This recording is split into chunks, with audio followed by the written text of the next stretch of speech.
Crazy Oh stuff. yeah. Crazy Yep. And stuff. now look at you. Now look at you. Yeah, now Unbelievable. now I'm semi-retired, That's it. I'm glad to hear that. trying to You figure out know, the meaning of life.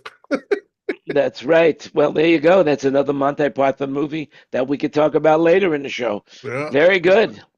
But Anyway, anyway, welcome resume here. everybody. Oh, sorry. Welcome, welcome, welcome. It's good to see you all. Hey, just remember everything you hear today is an opinion, so do your own research. This is our 260th consecutive meeting, so congratulations to everybody who's put up with me for that long. And you know, today I don't know if you noticed the name of the show, but I changed it slightly. It's still thinking out loud with friends. However, now it's Soundmen thinking out loud with friends. So now I'm going to have, all different types of shows. I'm hoping my next show will be strippers thinking out loud with friends, so we can get some, really big audiences. But there's More not a lot like of wire strippers that I know. So do you So think want us about it like anyway, do you want us to all be sound men naked on the next meeting? Is that thinking what you're about saying? strippers. oh yeah, that should be good for ratings. All right, Chris, what's the update, babe? Well, I just am curious about the patriarchy. Why is it sound man? It should really be sound person if we want to just kind of Oh, like be stop. politically correct Yeah, come on, and Jan. be Let's be politically correct. more Well, you could inclusive. But see you could see we got somebody from California in the but room. but then but Oh then my No, Jan, no, no, God. no. I just went and saw the new Sennheiser rig yesterday, and there were three women in the room. So come on, Well, give them their due. let me just do a display of the screen. I don't see one woman in here. And if a woman would come in, which they did in the beginning, and for some reason we chased them out. I don't know how we did that. I I don't tried remember my that. best. Yeah, yeah, we had a few women coming Did in. we? But Oh. for whatever reason, I guess this was too much of the locker room chat, I I guess think is what they there's call a it. little I bit too much I know a couple But testosterone. I of would them, and love to they're pretty love to have good. women come in, and then I'd change it to sound people. My God. Yeah, we're just propelling the patriarchy. That's all. It's good. Yeah, or get rid of it completely. Because I do have a new show coming online, which I created the logo for. Let me see if I could show it to you. Because I've decided that, I like doing this. I like doing the broadcasting. I like the social media aspect of life. And, I am sharing so many different things, except I can't figure out how to share my screen. Let me see. Well, I can't find it, so I can't show it to you. Oh, well, that's it. You're not going to see it You now. remodeled your Well, that, room there, Jan. What are you moving around over there? well, what I did was I did a couple of things. Number one, I sprang for some bucks. And as of right this second, you might not know it, but we're streaming in 4K. So instead of the normal 720. So be on your best behavior, wear makeup, whatever you need to do. I was gonna say I don't remember seeing that pimple anytime before. Yeah, Yeah, that's yeah, gonna no, be that's it. my head. That's my Oh, head. That's it. That's not a pimple. Anyway, so I didn't want to show the bed, so we bought a room divider, you know, and so that's what it is. hey, So I'm so we all know you're human and you do need to sleep. yeah, oh man, I sleep. I went to, it's killing my real business because I go to bed so early to wake up for this, but what the hell? But here's the good news. We're going to make an announcement right now for all of you that weren't following me on social media. A miracle took place this week, and we received a U.S. visa for my wife, and she now has a 10-year tourist visa. And so What'd she have that before? she didn't have anything. She had we came to the United States on a K-1. We got married, and when we left, we the visa was over. It was only a 90-day visa to get Oh, married. I see, I see. And what they say, and both two lawyers, I went to two lawyers, both of them told me the same thing, and that once you abandon your K-1 visa and you don't apply for the upgraded status, you will never, ever, ever get a tourist visa for your wife. And Really? evidently they were wrong because we got a 10-year visa. So now it changes everything. Now we'll be popping in and out of the United States back and forth whenever we want to, and we'll be doing a little more traveling. So So what's the average that's the round trip news. ticket cost? Well, depending on how you want to fly. If you want to fly business class, let's say on Korean Air, which goes directly from Bangkok to Seoul to Las Vegas, that's about $2,600 a piece. If you want to fly coach or economy, that is in the neighborhood of about 1,300 a ticket. And then, of course, there are other airlines as well. But for the first time in 4 years, I went online and looked at mileage, and American Airlines now has some mileage seats available, which they've never had before for the last 4 years. So that's a good sign. So not too many people. I mean, I'll just give you an update on the visa program. Uh, the first time we applied for a visa 3.5 years ago, uh, the wait time to go into the embassy was something like 4.5 months. Then when we applied for the Jesus. K1, it was 3 months and change. This time when I applied, the second I clicked pay the money, we could have made an appointment the very next day, which was unheard of. Unheard of. Wow. And so I picked an appointment a week later. We went in. There was a bunch of people in the embassy for sure. Bo said, you can't go in. Only the person applying for the visa can go in to the embassy. And but basically, they were very nice to her, and they gave her the visa. So there you go. So I'm she's pretty got the happy to K. report. Now she's got a tourist visa. Cool. And you celebrated Wait a by minute. eating at Terminal 21, right? How No, many we entries? celebrated by coming down with COVID. That was the Okay. best. But How many the entries COVID this does she time get? was really minor, super minor. I mean, I didn't get it. Bo got it, and she was only down for like 2 days, and then we did the test in the third day, and she was negative again. So it was, I mean, really fast Is, and is very minor, how many entries does she get on the visa? unlimited. It's a 10-year What is tourist this visa, visa called? a tourist visa. Just a standard 90-day. Oh, yeah, that's correct. You can only come to the United any tourist visa. You're allowed only 180 days in the country, no matter Okay, where it so is in the world. It's she can always come twice for 90 days per annum. or stay once for 180 days, Okay, yeah, but get gotcha. the extension. But we're never going to be staying here that long. We're going to be traveling back and forth. And so, yeah, I mean, hey, the woman did ask her, why did you not apply for the upgraded status? She did ask him in the office. And my wife said, we don't want to live in the United States. I'm happy here. And that was good enough. Wow. Oh yeah, So no, there you go. that's not a bad deal because green cards are complex because you then become a fiscal resident of the United States if you get a green card. And Yeah, well, if you get a green card, that means once you apply for the upgraded status, we were told that we'd have to stay in the United States until they approve the green card, that is which correct. could And take upwards of 24 months. my brother's daughter married a guy from England, and it took him 2.5, 3 years, and he had to leave, so he had to go get a parole visa. It was all really complicated. Yeah. But he So finally got it. But the other thing is with a green card, technically you've got to spend 183 days in the country, right? exactly. And you're taxed. Yes. You've got to fill out a tax return every year. So it's horribly complex. Man, I lived abroad for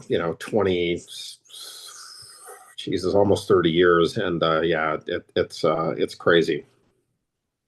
Well, I understand that completely, but what I would like to do, change the subject a little bit, seeing we're dealing with Chris, why don't you give us an update on what's going on with Pacific Palisades in Los Angeles? Update. No, there's really not too much to update other than people are finally catching on to the fact that contamination is real. And there are actually some people that have started in building wood framed houses, and if they build those too fast, then they're going to have to remediate, get them cleaned up before they could put the insulation and drywall in. Wow. So, but yeah, not too much. The Ricardo Lara, the insurance commissioner for California, has announced that insurance companies are going to have to deal with smoke damage and contamination, because there are a lot of ways that insurers can try to wiggle out from it. It's pretty awful, but it's almost better if your house burns down and is a total loss than to have it survive a fire, because you've got so many headaches to try to get your house back into livable condition that it's literally almost easier if it burns. How that you lose all your gear, that's for sure. So, but yeah, it's just long and difficult.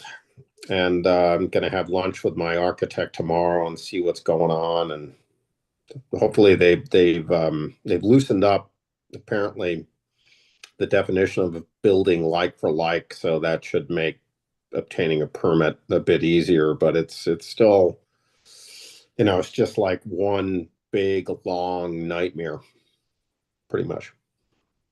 Well, I hear you. So now the question I guess that I have for you is, you mentioned that they're building with wood. In Thailand, they don't use wood at all. Everything's built with concrete. And it's a much more effective and quicker way to build. Why do they not build with concrete in the United States? Honestly, well, actually, no, Dennis. You'd be surprised at. Sorry, Denny. You'd be surprised at how expensive it is to do a stick build these days. That, just to give you an idea, right now in the Palisades, to do a stick build, you're probably looking at somewhere between $700 and $800 a square foot. Those are big numbers. Take the square foot of your house and multiply it by 700 or 800, and you'll see just how expensive that is.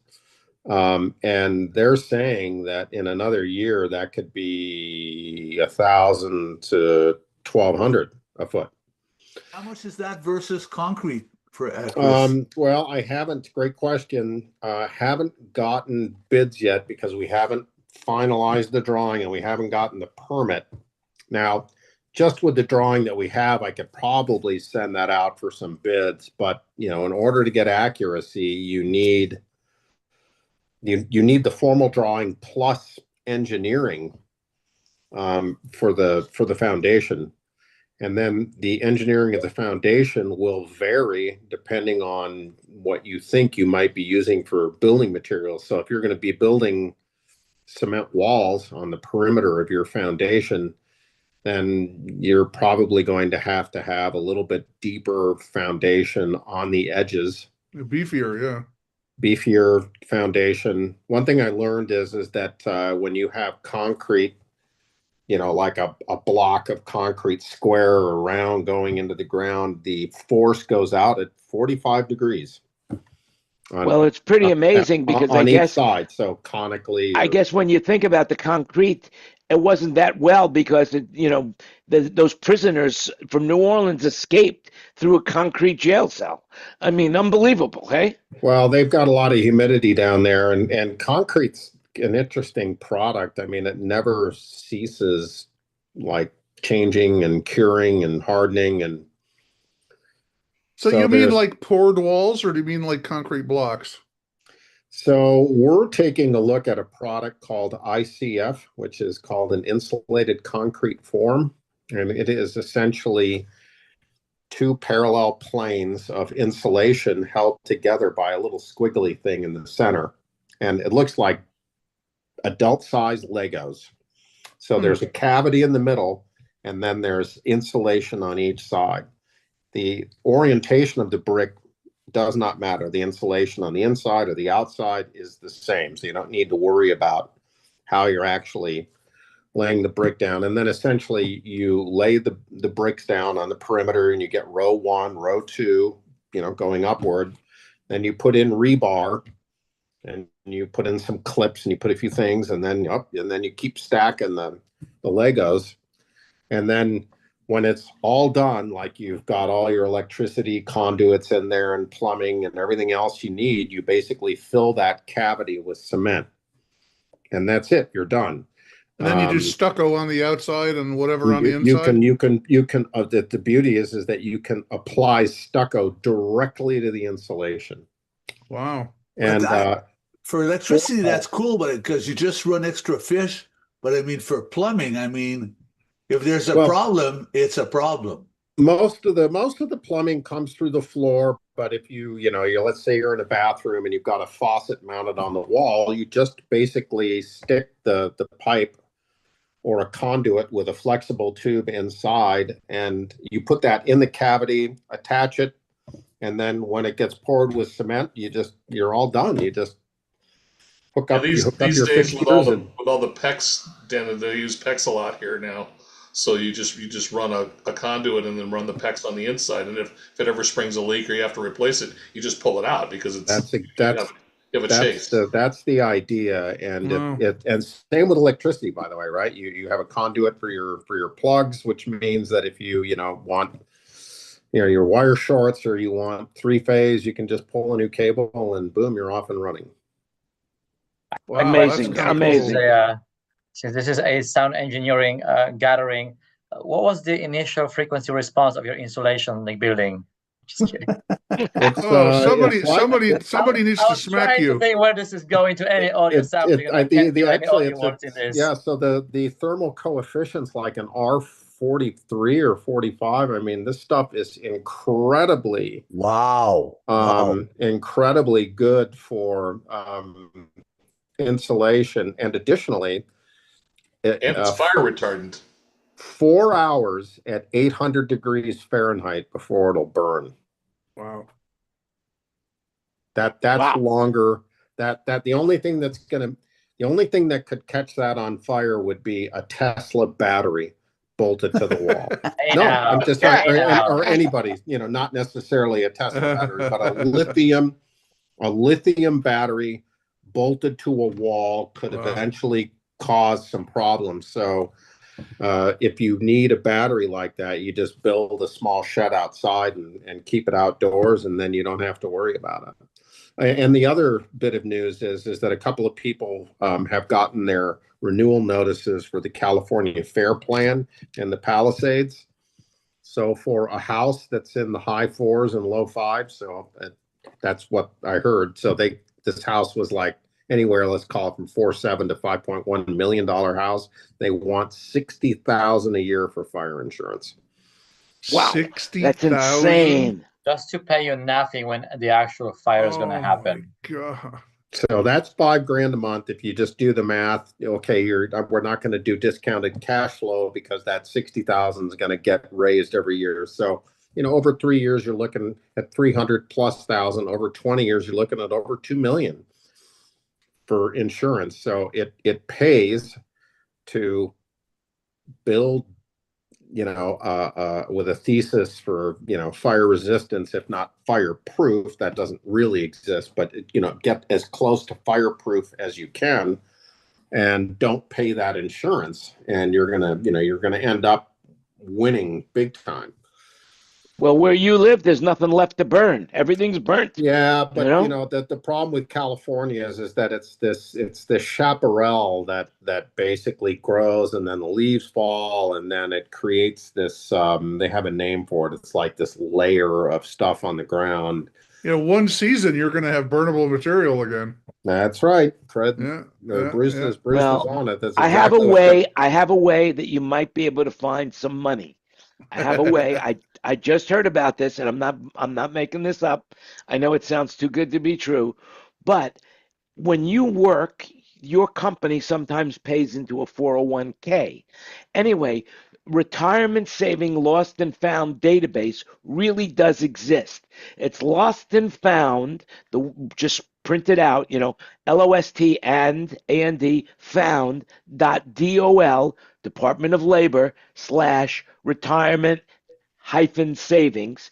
And if you should go up to that site, check to see if you have any money available to you I that you've changed left my behind. name to Bill Gates, and I'm just going to get in there and fucking go for the, for the big retirement fund there, Well, Bill Gates is amazing, right now. I mean, unbelievable what Bill Gates is doing.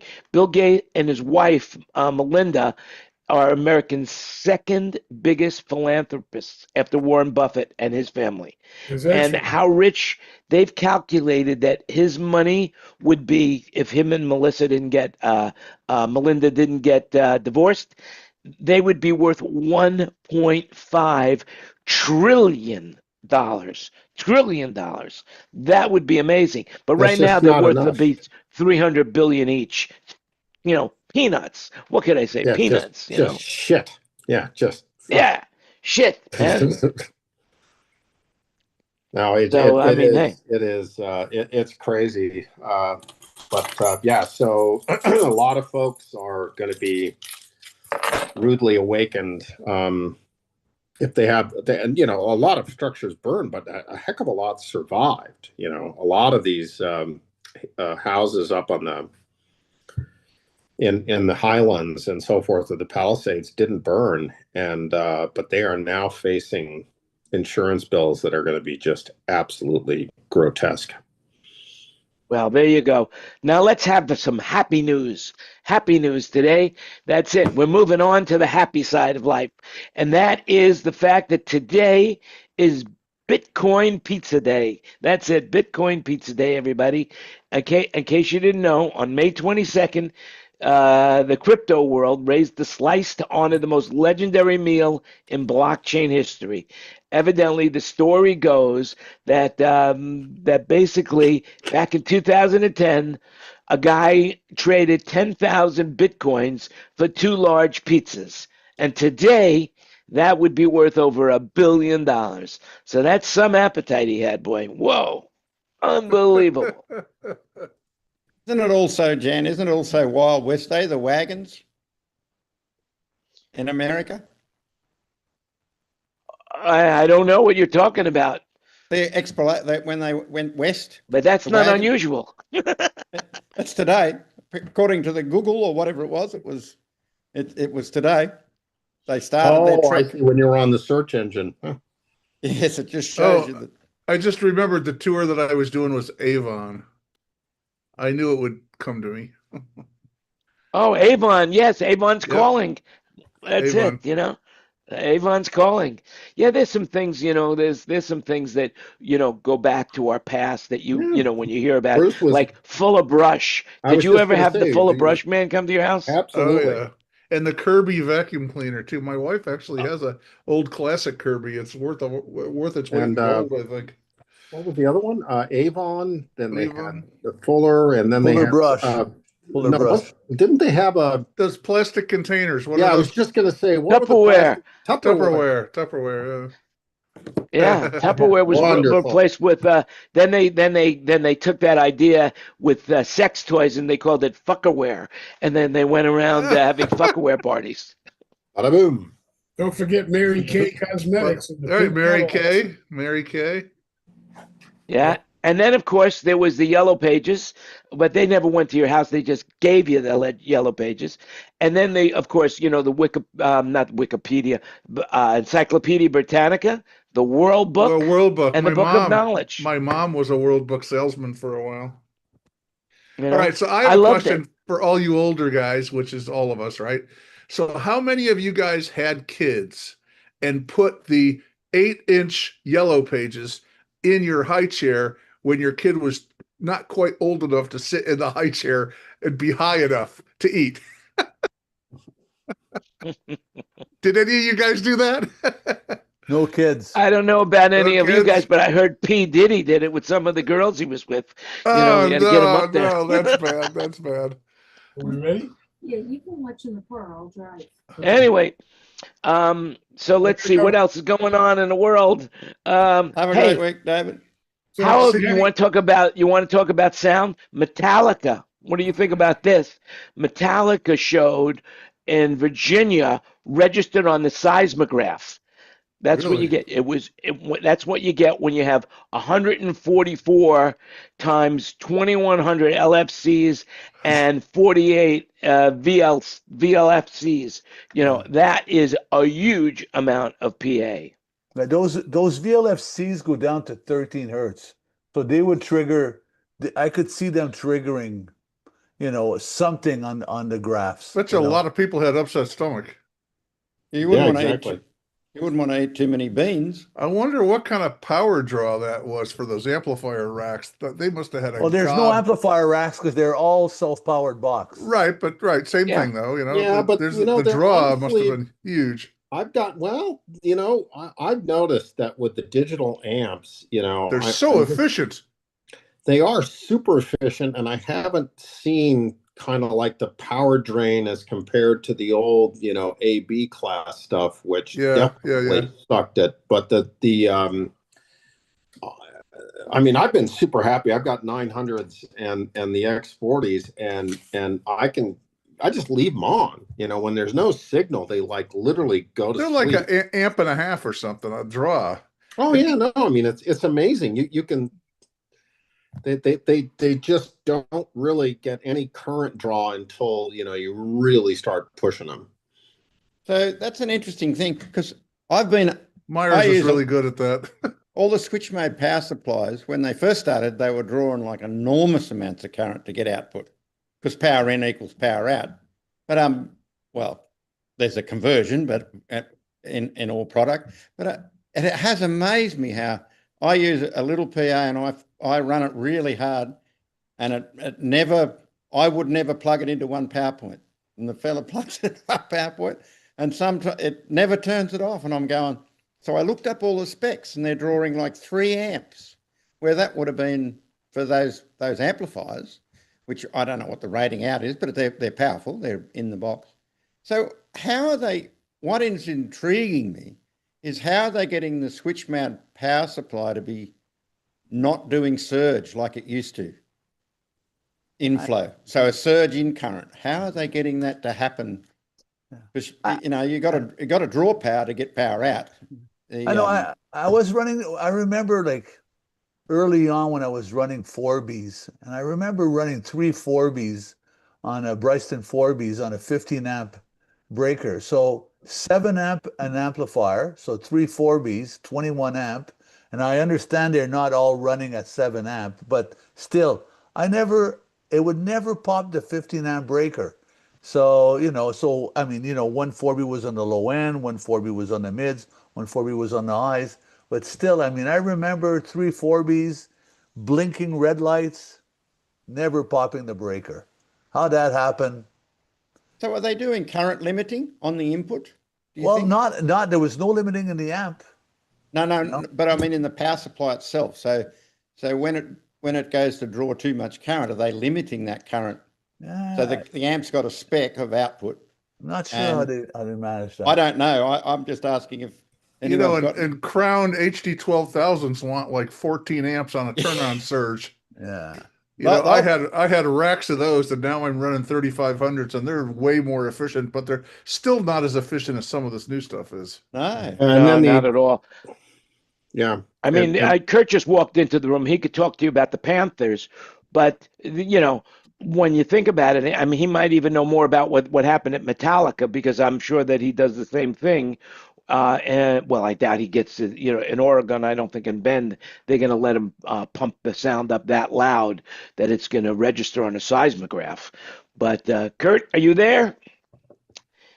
Okay, moving on. All right, go back to what you guys were saying. So I had L-acoustics, L-acoustic Sivas on the Milken show I just did, and it was a line array on a stick plugged into a low box with a single 15 underneath it, right? Yeah. And those power amplifiers, those L-acoustic amplifiers, were 4 channels at 3,500 or 4,000 watts per channel. And I could run 2 of those on a 20 amp circuit. And that was blowing my mind. I'm like, how the hell do they do that? I think that's a single 12 in that low end box, Bruce. But is it the low box or the sub? Actually, low boxes, right? I think, funny enough, I think they're both 12s, but no matter what, that's an amazing sounding kit. It is. Huge fan of the I Siva. had never used them before. I'd always done this room with 932s with subs in the back corners, you know. And so when I set them up at first, it put the line array elements at the same height as my head. And I'm one of these guys that if I'm going to floor support something, I want it to be above people's heads when they're standing up, right? Yeah. So we put the tower on top of its sub. So it was a sub, a low box, and then the stick. Yeah. And so then it was bi-amped, right? Yeah. Actually, or was it trying? I think no. So two channels of the amplifier was for the low and the high, and then a channel for the sub. So they were tri-amped. And we used two amplifiers, and I was just dumbfounded how good they sounded, and that how little power they drew. Yeah. You know, basically all of backstage was on 120 amp circuit, and then you know the two amplifiers were on the other 20 amp circuit. And what brand was this? And that was it. What brand, Bruce? Acoustics. Yeah. Well, how does that compare to D&B, Kenny? It's so expensive. They're all look. Everything's expensive now, but if you can't afford it, if you can afford it, then it's costly. If you can't afford it, it's expensive. Just remember that, boys. I think we bought 4 tops, 4 lows, 4 subs. Of Sivas? Sivas, and I forget how many amps, but it cost us 100,000 Canadian. Yeah, it was pretty amazing. But when you think about it, Metallic was using 144 2100s and 48. I mean, I'm not good with math, but that's over 200 boxes of subwoofer. Oh, a tour, yeah. So what? Christopher, I'm going to guess that those are all $25,000 boxes. Actually, I went to the Meyer demo in Anaheim, and they had 2 end fires with 6 2100s in each array, and they had 2 arrays on each side, so a total of 24 LFC 2100s in a large auditorium. And when they turned that up, knocking people over. When they turned that up, like my shirt was moving on my body and my hair was moving. Oh my God. It's insane. That's crazy. Dollar wise, okay. So how many cabinets are we talking about, Jan, again? Oh, their whole rig is like 4 million. Yeah, that's what I was gonna say. Yeah. So I think yeah, I mean that's a lot. That's and they had to be using if I'm correct, the 2100s are subs too, right? Yeah. So what about the tops? Panthers, I mean, different Panthers. Yeah, the Panthers. Yeah. So and that's a lot of SPL. Yeah. Oh, but I mean, it's spread in 8 stereo rigs, so it's not all shooting. It's 8 stereo rigs on those towers. So exactly. You know, so it's not a one forward, and even delays because it's spread between 8 stereos and then 8 inners. And I think it's UPAs or UPQs on the tower shooting inward for the people on the in the inner circle. The snake pit. Kurt, do you have any idea about that? It's X40 shooting in, but he's right. It's 8 zones. And talk about power efficiency. Like in Bend, we'll run 12 aside Panther, 6 aside 2100 plus a monitor rig most of the time. Kurt, it's really dark in your room. Yeah, it's interesting because that's Greg Price mixing. But power efficiency will rarely get above about 22 amps a leg maximum. So Kurt, how's Myers doing that? How are they making those amplifiers so freaking efficient and put out so much power? If they told me, they'd have to kill me. Oh man. I heard they use mirrors. It's Class D switching digital power supply. I was going to say is that it is switching power supply, but boy, that's still just amazing. It's so amazing. Yeah, it takes more energy to make a bagel, to toast a bagel in the morning than it does to run my PA. Well, I'd like to have a justification on just here. Just mind-boggling. You could run it on 320 amp circuits if you really had to, but I mean, you never would. But it's feasible. Yeah, that's amazing. Now, Ken Porter, how does the D&B, because you're a D&B house, how does that compare to the Meyer rig? The L Acoustics, D&B, and Meyer all have done that high efficiency amp that happened about 6-7 years ago. they started into that. And it's a Class D modified. They've upped the output voltage, I believe, what they did. They did a couple things. They've also done some modifications to the coil windings in order to handle the different power.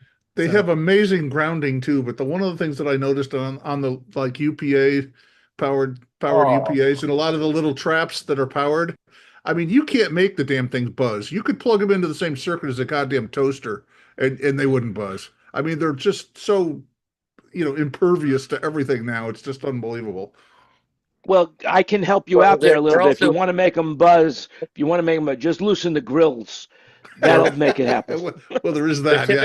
They're typically run at 208 hot ground. There's no neutral, and the neutral's where all the noise is. Between neutral and ground. Yeah. So there's no neutral. Can you guys hear me? Yes. Oh yeah. So Metallica's now being mixed by Greg Price.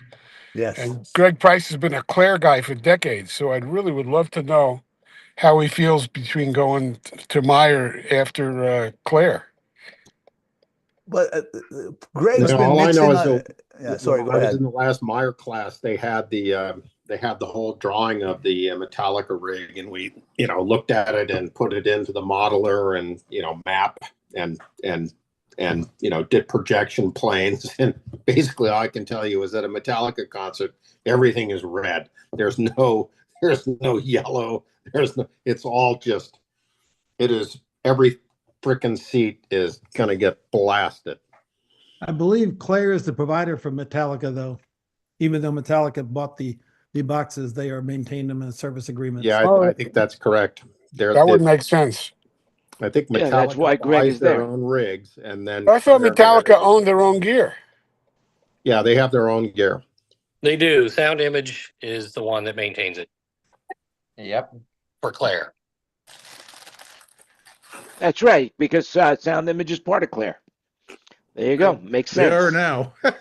One big happy family we are. The Borg. Yet, well, Ken there's a lot Porter of Borgs resists. out there. Yes, Ken Porter resists. That's right. We're fortunate to have him here. Speaking of Claire, I saw Troy last week at the golf tournament. Yeah. The US golf tournament. Okay, just let me know when you're ready. What golf tournament was it? It was an AES. It's a benefit tournament, Yeah. which is Nashville Engineer Relief Fund, which collects money. It has money, endowments, whatever, now over the years, and it's to help people that are struggling. They're having health issues or whatever, and they can't work, or got bills that came up and they can't cover them, things like that. Good for them, really. That's to give back to society is a good thing. Classy. That's for very sure. very classy of them. Oh, Yep. Ken, by the good. way, Ken, I just want to thank you for hooking me up with the right people there. I got all the information I wanted. Thank you very much, Right. Ken. Well, if you need something, let me know. As far as if you want to do something, I got figured out, Definitely. and I got all the important stuff done, the importing documents done, stuff that I know how to do, got set up. Okay. Yeah. Hey, one thing, seeing we're Soundmen thinking out loud with friends, I wanted to bring up in case you didn't know, the TV show Friends. Well, anyway, Norm passed away. And may he rest in peace. That was a funny show. I really liked it. 77 years old. Yeah, what a shame, man. What a shame. Yeah. What a So, shame. It all, on a brighter- anybody passing away. On a brighter note, tomorrow, what was it? Tomorrow's Thursday, isn't it? On Friday at 2:00, they're going to have the Weenie 500. We're going to race all the Oscar Mayer mobiles on the Indy 500 course. Really? Oh, that's funny. Does LeBron James own that? Does he own that? I mean, I think he owns everything, man. He's like one of the most richest players ever in the history of the NBA. And now Stephen Curry is now becoming richer than he is. Is that amazing? How much money is involved? I mean, the salaries of these figures, it's over $4.2 billion of the 50th highest paid athletes. That's insane. That much money. Insane. It's completely irrational. It is, and when you can't You know? afford to take your kids to a basketball game, then it's getting Yeah, pretty I out mean, to lunch. Now, speaking of, I have, I don't really watch professional sports anymore. About the only thing I look at, from time to time is a baseball game, on television. Once in a while, yeah. That's Chris, it. did you see the Formula One race from Miami in the pre-start and the way they went for the around the track? They had built 20 Getting off. Lego cars. They made a copy of all their Formula One car out of Legos on a frame and drove them around the track. Oh, how funny. That's classic. Well, that's cool. So maybe you need a Lego car to go cross country, Yeah, well, you never know. You never know. They run on Lego juice? Do they run on Lego juice? I don't know. I think it was a little powered in it. Well, there's a little bit of money in our industry too. I mean, Beyonce, they just made an announcement that her 2025 so far with $56 million just at SoFi Stadium. 56 million. I guess my question is where are people coming up with this kind of money to pay for concert tickets? I It's don't insane. get it. And then I also heard that Justin Bieber had to sell his catalog because he was running out of money. Yeah, my wife does a lot of the K-pop stuff that comes to LA, and she tells me what tickets are, and it's just like, it's just moms and their daughters. It's like, where do they get the money to go to these things? It's just unbelievable. Hey, a few weeks ago, like 4 or 5 weeks ago, I did Julio Alvarez at SoFi, and it was 3 nights sold out. Is that really was it really completely sold out? Would that make any decent money, or do you know? Because I got this Saturday night, we're doing them again in Texas Stadium, and it's supposedly sold out too. Well, I am positive the way it works is they do get a guarantee, and then they get a percentage of the gate. Usually they keep most of the merchandise that they work, and then the arena, depending on how big they are, they could get part of the parking. They could get part of the drinks and food. A lot of the seats are scalped up and resold for way more money. Yeah. Well, now they've signed that thing. Trump is signed something that tries to stop that. Yeah. He signed some executive order about that. Well, that's not. I mean, the only way they're going to do that is with biometrics, where you buy the ticket, then your biometrics is that how you get into the concert. But you might buy tickets for a friend, then what happens? So it's a difficult thing to police. Very, very difficult thing to police. May just limit purchase for 2 tickets per one person, and that's it. If the rest of the family wants to buy tickets too, then you have to make another purchase, or your family have to buy tickets themselves. I don't know how. Yeah, but Greg, that's a hard thing to do. Like, let's say, for example, when tickets go on sale to a major concert, everybody's online immediately going to Ticketmaster to try to buy. Like when Taylor Swift concerts were out, there was a big scandal over the fact that the Ticketmaster collapsed and people couldn't buy tickets. So the reality is that it's a very difficult thing to police and control. Extremely difficult. And if people want to be, 6 people that sit together, then stopping people at buying 2 tickets, it's not going to work. People. Anyway, it's things have changed. I was on the phone. Sorry, go ahead, Bruce. You finished. You were talking. Go ahead. I'm sorry. Well, I was going to say in the older days, it was 80%. The artist 80% of the gate, promoter gets 20% of the gate, and then after that, they go into different percentage. As far as merch, I mean, the second biggest money-making arena in North America, which is the Bell Center in Montreal, I mean, they were charging 35% on merch, and they've kept that up for many years. But to circumvent that, things like that, like the Stones, they would choose their venues where venues were not allowed to take a cut on their merch, and they were able to take a cut on the, on the beer sales and popcorn sale and whatever. So I mean, everybody's figuring out a way to, get how many pennies they can out of everything. It's unbelievable. Yeah, but the Rolling Stones, the Grateful Dead, Taylor Swift, Beyonce, these are no-brainers. They just say, "Hey, we're going to do a show," and everybody wants to buy the tickets. So that's a Not gimme me. to the promoters. That's a gimme to the promoters. But then when you have a new act coming along, that's where the challenge comes in promoting. Yeah. That's the challenge that you have to face with an artist as well. That's where your chances of winning or losing become more intense, more possible of losing money than that. Ken, how many new acts do you get coming through your shop that need touring gear?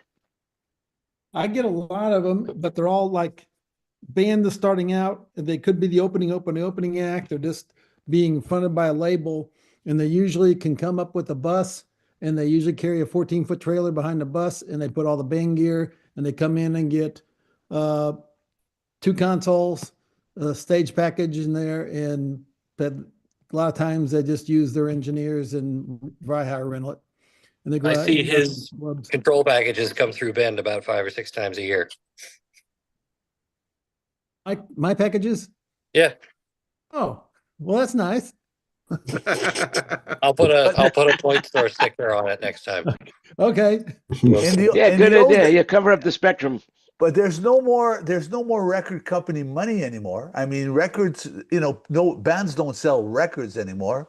So I mean, they got to make money on the tour because they're not making money any other way. Exactly. So depends how do they come up with the money to pay a guy like Ken? So where's that money coming from? It comes from money or a venture capital money out of the manager.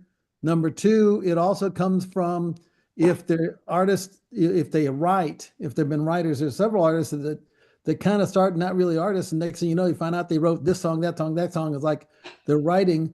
Got to look at they can get advances out of ASCAP and BMI on stuff for things like that. So a lot of times there's so they're promoting their song, and then it puts money in it to get the song to take off and make money that way.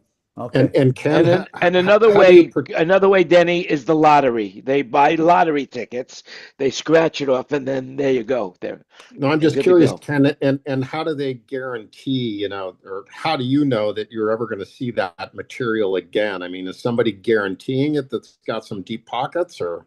Well, we usually know who their management is, who their business manager, because in this town, there's managers, then there's a financial accountant, business manager.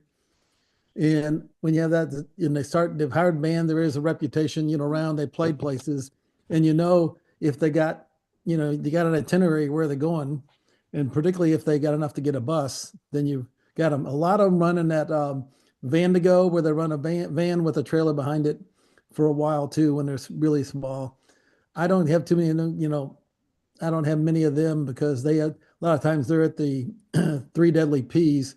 Promoter provides PV. Is there?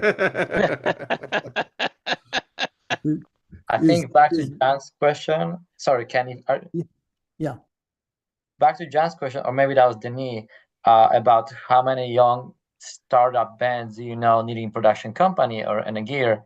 I can speak on that from my perspective when I see younger kids coming through our side stage, because we actually have 2 in our venue, and we're very fortunate to be able to support smaller touring acts.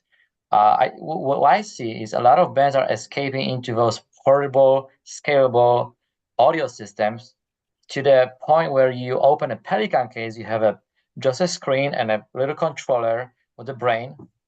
And a lot of bands are just going into those solutions, or they buy those tiny, like an M32, like a rack M32 or something like that. Smaller than that. Really? Like Allen and Heath solutions that allow you to have just a stage box and then controller in your Pelican. You're literally opening 2 Pelican cases and connect 2 cables plus power. Then you grab your drive lines from the front of the house, left, right, sub, and fill, and you're done. And while the other guys at the festivals are still poking on the digital consoles, you're in a hotel. Yeah. But talking about production, oftentimes bands contribute towards buying those little rigs. And that's how they start touring. So there's no need for production company. And that's the only reason why they can usually afford a sound guy traveling with them in the beginnings of a career, if they really care for having a consistent person and consistent sound. And I see that more and more often. Yeah. Some of them by But usually the sound guy is also the production manager and the tour manager. Yeah, when tour there's manager. when it's a small band. Yeah. Not like Bruce was saying earlier that that's what he used to do. But the reality is most theaters, most clubs. I mean, I don't know of a club that doesn't have their own PA system. So I'm going to guess that the bands, if they're going to travel, they're just going to travel with the in-ears. That's it. And they're control of that. You know, Jan, when I moved here in 1980, I had a PA from when I did the East Coast club circuit. And what I have found that was a long time ago, 1980, is our band, I owned the PA that our band used, and we went from club to club to club because no clubs had PA. I brought my PA out to California when I moved out here in the tractor trailer with all the other gear I was bringing out from the East Coast office to start the West Coast office. And what I found really quickly is all the clubs out here had PAs, so my rig ended up being useless and I ended up selling it off. So, you know, I don't know if that's still a fact. I don't know if stuff on the East Coast, you know, if decent clubs that bands could play in put rigs in or not. But that was the one thing I noticed between East and West is in the East, nobody had a PA. So the band had to supply the PA. And on the West Coast, all the clubs had PAs, you know? So well, up until recently, that might have been true, but because of the cost of transportation, all of a sudden clubs started putting in their own theater systems. Like, for example, Live Nation with the House of Blues. You know, the House of Blues, every House of Blues had its own PA system. Now, if I remember correctly, Ken Porter, didn't you start that way, where you had your own PA? You know, you started with the same way, and I think Kurt started that way as well, with his own PA system, you know, for a band that he was in. Well, a lot of bands, it's like when the band has a PA, they scrape money together and get a PA. They'll place because they play a bunch of places that aren't really, you know, clubs as much, but, you know, other venues. And the problem is when the band breaks up, usually the drummer ended up with the PA. And then he's doing sound for other little bands and everything else. And it just kind of rolled in. And that's where the history of all these little sound companies have started is bands breaking up and ended up with the PA or the lights and all the stuff of the production there. It has just grown into they're in the business. The problem with that is generally bands don't grow. Like, you know, if they grow too much, then they cannot grow with their demand. Like, you know, if a small band is playing bars and they move on to, we'll say, you know, 1,000 soft seater, then their rig's not going to carry over. But I was going somewhere with this, but I lost it. But anyway, like, I think that these days, that, you know, like you said, Jan, house PAs everywhere, and that's the solution now. You know? Well, yeah, I mean, let's talk. I mean, you know, Ken, you know John McBride, right? So now he started off doing Garth Brooks, and then look how he built up his system just based on one act. Yeah. Well, he had done same a bunch thing. of stuff before that. Delicate Production. I mean, you know, Delicate was Supertramp. Yeah. Yeah, exactly. That's a prime example of that. That's just pretty cool. Yeah. Yeah, and Electrotech had Rod Stewart. Oh, is that? Oh, interesting. Yeah, because Ricky Farr went to school with Rod. There's a little bit of trivia. Lars. I thought Lars went to school with Rod. No, it was Ricky. Ricky, they were classmates. So my school loan built my PA, and it took 10 years for my dad forgave me. When I got done with my first set of classes and stuff like that, the guy in the class had this band, and he said, you could take my band and go on the road with them, but they need a PA, and he got a job at Record Plant in New York, which was my in at Record Plant. So I quit school at that point because I had my certificate in the audio, you know, recording arts at that point, and I didn't continue to get a music degree. And so I took the rest of my school loan and I built a PA and went on the road with his band, and I thought my father was never going to forgive me. Where did you get your certificate, Bruce? Fredonia. Where did you get your certificate? Fredonia, state of New York at Fredonia. Okay. With Dave Moulton was our they had a beautiful studio. I was amazed that basically an agricultural school could have such a great recording program. And he wasn't one of these guys that it always used to freak me out because I'd get these kids that would go to like Full Sail or some of these places and they'd walk up to my console and say, "Oh, where's the echo knob?" It's like, you know what? Until digital consoles came along, there was no such thing as an echo knob. And Dave used to say, if you want echo, you got to go in the closet and get it yourself and hook it up. On my Kelsey console. See, I had a Kelsey too. They were aux outputs. Yeah, but I was it on the Kelsey that or on the Soundcraft Series 1? They were called Echo 1 and Echo 2. The POS one was one was called actually Monitor and one was called Echo. Yeah. So the one thing that Dave always did was great is the studio basically just had a console, sitting on a table. And all the tape machines and all the snakes that went through the wall into the other rooms, everything was in this big ass closet. And there was 12 people in our class. And it was our job. We did like 3 hours of classroom a day, and it was up to us to keep the studio working 24 hours a day. So we used to do jingles and band tapes and demo tapes and all kinds of stuff. And the deal was if I booked the studio for 12 hours, I had to get the shit out of the closet that I wanted to use. I had to align the system, run the snakes, set up the band, record, go through the recording thing, and then put everything away in the closet.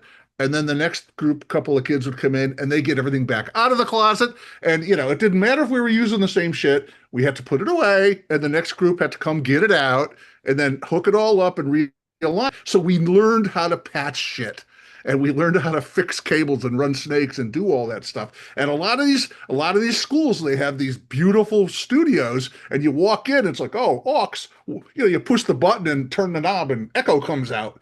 Well, to me, I had to go to the closet and get echo. And I had to make it work. I had to make it work, You mean the Roland 201? Oh, I had a 201 and I had a stage spring reverb that if I jumped up and down on the floor too much, it would boing. Oh, and you know what else I had? I had a Docoder 4-track. And I used to do 10-inch reels on it, and I'd put a reel on every once a week, and it would just run, and it was 4-track, and I would send one aux out into the 4-track machine, and I would ping pong with RCA cables all the inputs together, and then return the outputs into 3 different faders. So depending on if I wanted echo or not, like the short echo would be fader 1, and a little longer echo would be fader 2, and the longer echo would be fader 3. And if I wanted 3 echoes, I just push all 3 faders up because the Docoder would do simul, record and playback at the same time. And I could, as soon as it recorded, I could suck it off any combination of the heads at the same time. So, I mean, it was a great echo device. It was just so much fun. And the 201 was the coolest thing ever. I just found the tape from the 70s that was just the reverb feed for Firefall. In other words, I was using the tape recorder as a reverb, and I found that tape, so I'm listening to this great vocal. Oh, you're breaking up really badly. Chopping up. Yeah, you broke up badly, Dave. Yeah, we can't understand you at all. Yeah. So yeah, unfortunately, when you got the stuff out of the closet, did you also get the alignment tape and you had to align everything before you? Yep. Oh yeah. I had to align the studio and clean it all and everything afterwards and before, and he made us do that, so we learned how to do everything. So did you get all that's the way you learn. That's the way you learn. Wait, what was that, Kurt? I'm sorry. Or Ken? Did you get all the nanowebbers out of the closet for it? Oh, the nanowebbers and the gigawatts and everything, man. Yep. The left-handed monkey wrench, whatever you got to get. I had a stage reverb, that like one of those ones that you put in those old Fender amps, and I'd have to put a cement block on the floor and then a pillow with another pillow and a cement block on top of it so it would stay still, because if people were dancing around front of house, it would make the reverb boing. It was the stupidest thing. It's just amazing how I had all this stuff going. It worked so well, So did you ever do, I was doing, in the school when I was in college, we had a studio downstairs and I had to do all recitals and everything else, but mixing. But what I did was I put a 12 and a horn speaker or a 15 and a horn speaker in the bottom of the stairway, and each floor had had mic inputs to it back to the studio. So I put mics on each landing. When we went down to Thanksgiving when Record Plant was closed one year, we went in Thanksgiving weekend, and our band did a demo tape in there, and Record Plant was in one of these buildings in New York City on 42nd Street. It was like 997 stories, right? So I don't know how exactly it was, but so the fire stairwell was like concrete and steel, and it went on forever. So what I did one time that was so cool, I put one of the guitar amplifiers. All our guys had like double stacked Marshall and a double stacked PV and a double stacked high watt, right? So I would take one of their speakers and put it in the stairwell, and then I'd put a 57 on each landing, like 2 or 3 landings down. And man, I got some great effects in those stairwells, man. And I was like, just a ton of cables like draped up and down through the stairwells, and if there was ever a fire, I probably would have, or the fire marshal ever walked through, he probably would have hung me out to dry. But I'm sure the neighbors in the building are very happy about that. It amazed me what they did in those buildings, and stuff was, like we had done some stuff in the NBC studio where they shot Saturday Night Live and a bunch of other stuff. And there's all kinds of stuff in those buildings, and it just amazes me that they could put studios in those buildings and have all that isolated power and all the quiet air conditioners and heaters, and everything would be quiet and not disturb like somebody in the next section of the building having a meeting, that had nothing to do with what we were doing, and I don't know. It's just, New York is just an amazing place. Bruce, also a lot of those studios had a suspended floor as well. Oh, yes. The real studios did, yeah. Isolated floors and everything, yeah. When I visited Air London at Piccadilly Circus, this would have been in 84 or 85, I had a chance to visit it. I had to be out of there before 11 because Paul McCartney was recording with Stevie Wonder. And so I got there at 9, and I had like an hour and a half to visit the place. So, and I said, there's a tube downstairs, and it's the subway in London, and it runs on railroad tracks. And I said, I could feel it like when I'm walking in the street. And he says, oh, we suspended the whole floor attached to springs to the ceiling. Wow. Yeah. And then I walk into one of the rooms, and it's got like an SSL. I forget how many feet long. We'll say 10 feet long. Yeah, they were huge. and I said, how did you get this in? Oh, he says, in that window. He says, we just basically stop the traffic, bring a crane, and, bringing in with a crane through, on the top floor. So talking about old cool shit, did I ever tell you guys about the Westgate Theater, the old Elvis, the reverb in the Elvis theater that Kenny's working in? I told him to go find this upstairs if he had a chance, and I wonder if he ever did. Did I ever tell you about that? So I think you did, but tell us again. Yeah. Because those people who weren't available in the first shows can now hear about it for the first time. It was so cool. Like, the cool factor was just unbelievable. So every year I would go do panels and papers in the Elvis Theater there at the Hilton, which is now the Westgate, right?